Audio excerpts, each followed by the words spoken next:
Les suites géométriques. Définition. Une suite V de n est dite géométrique si elle est de la forme V de n plus 1 égale V de n multiplié par Q, avec Q éléments de R. Raison. Le réel Q est la raison de la suite.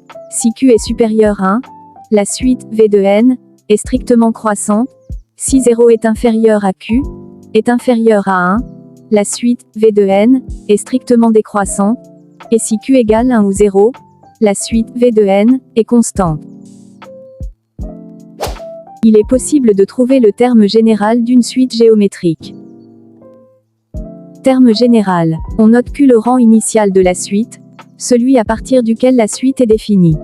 Alors, pour tout n supérieur ou égal à P, V de n égale V de n multiplié par Q à la puissance n moins P.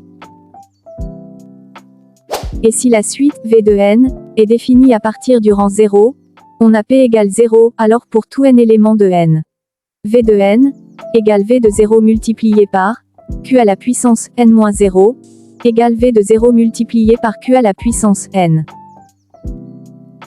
Démonstration. On a V de P plus 1 égale V de P multiplié par Q, puis V de P plus 2 égale V de P plus 1 multiplié par Q égale V de P multiplié par Q multiplié par Q égale V de P multiplié par Q à la puissance 2. De même, V de P plus 3 égale V de P plus 2 multiplié par Q égale V de P multiplié par Q à la puissance 3.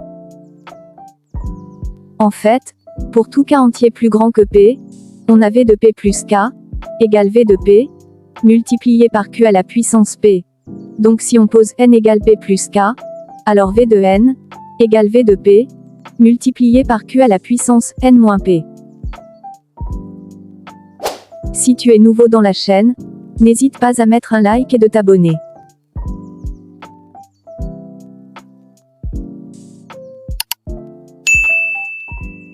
Somme des termes. Soit n différent de 0 un entier, et Q un réel. Alors, si Q différent de 1, alors 1, plus Q à la puissance 1, plus Q à la puissance 2, plus point, plus Q à la puissance n, égale 1 moins Q à la puissance n plus 1, divisé par 1 moins Q. Si Q égale 1, alors 1, plus Q à la puissance 1, plus Q à la puissance 2, plus point, plus Q à la puissance n, égale 1, plus 1, plus point, plus 1 égale n.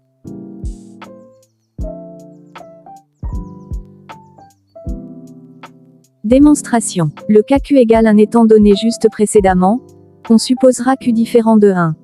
On pose pour tout n éléments de n, S de n, égale 1, plus Q à la puissance 1, plus Q à la puissance 2, plus point, plus Q à la puissance n. On a Q multiplié par S de n, égale Q à la puissance 1, plus Q à la puissance 2, plus point, plus Q à la puissance n plus 1, puis S de n, moins Q multiplié par S de n, égale 1, plus Q à la puissance 1, plus Q à la puissance 2, plus point, plus Q à la puissance n, moins Q à la puissance 1 moins Q à la puissance 2, moins Q puissance 3 à la puissance 3, moins point, Q à la puissance n plus 1, égale 1 moins Q. Donc on a en factorisant par S de n, 1 moins Q, S de n, égale 1 moins Q à la puissance n plus 1, équivalent à S de n, égale 1 moins Q à la puissance n plus 1, divisé par 1 moins Q. Exemple. On souhaite calculer S égale 3 à la puissance 5, plus 3 à la puissance 6, plus point, plus 3 à la puissance 10. En fait, S égale 1, plus 3, plus point, plus 3 à la puissance 4, plus 3 à la puissance 5, plus 3 à la puissance 6, plus point, plus 3 à la puissance 10, moins 1, plus point, plus 3 à la puissance 10. Calculons les deux sommes séparément. 1, plus 3, plus point, plus 3 à la puissance 4, égale 1 moins 3 à la puissance 4 divisé par 1 moins 3, égale 121. 1, plus 3, plus point, plus 3 à la puissance 10, égale 1 moins 3 à la puissance 11 divisé par 1 moins 3 égale 88 573. D'où S égale 88 573 moins 121 est égal à 88 452.